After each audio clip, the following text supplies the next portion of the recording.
समस्त को नमस्कार। मु बद्य सचेतन गुरु पुणी थरे आपण मानकु मृत्युंजय आयुर्वेद यूट्यूब चैनल को स्वागत जनाऊँ।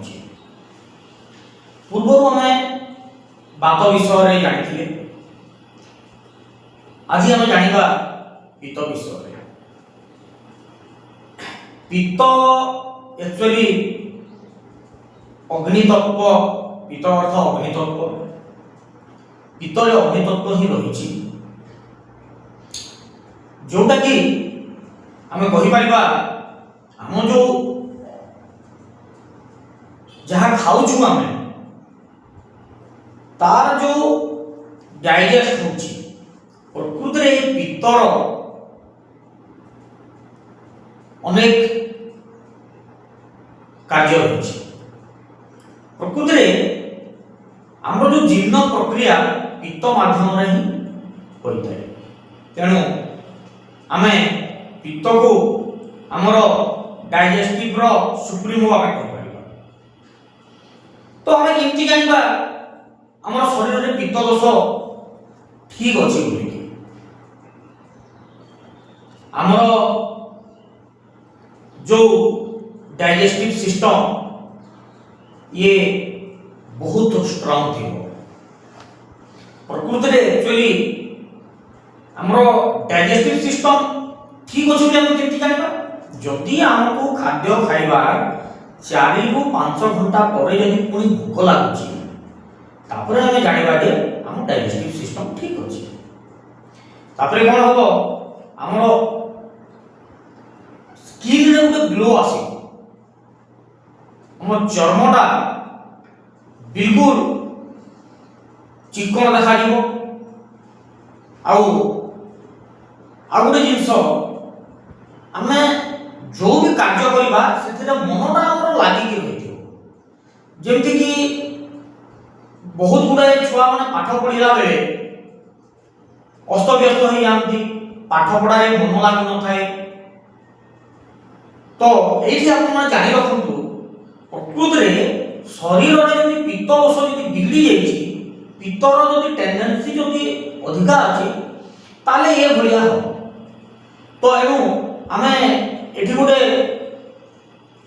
भल जिन जानीपारे छोट छुआ मानकर जदि पाठ पढ़ारे मन लगुना ताहले से समय ही पित्त दोषटा शरीर में अधिका देखा जाए। तो मु तो पूर्व ही कही आम खाद्य को लेकिन ही आम दोष को आम ठीक कर पार। अच्छा ये तो पित्त ठीक अच्छे बोल जाने पित्त बिगड़ी जाए केमती जाना से कौन हम अम्ल दोष बढ़ आमर छाती जला पड़ा हम पेट जला पड़ा हम आमर जो गोटे रागिबा प्रकृति अच्छी बहुत जल्दी जल्दी रागी छोट छोट कथारे आउ मुहरे आमर जो व्रण भाया अनेक गुड़े जिन बाहर मुहरु दरकार पड़े आमर जो मुह ऊपर जो छालटा अच्छी सी भी उठी झाड़ बहुत आसो तापरे आमर टोटाल शरीर में लाल लाल चिन्ह देखा जोटा को आम रैशेस बोलिक कहूँ। तो ये सब को आम केमती सुधारी पार आम कौन खाइले पित्त दोष को शांत रखी पार।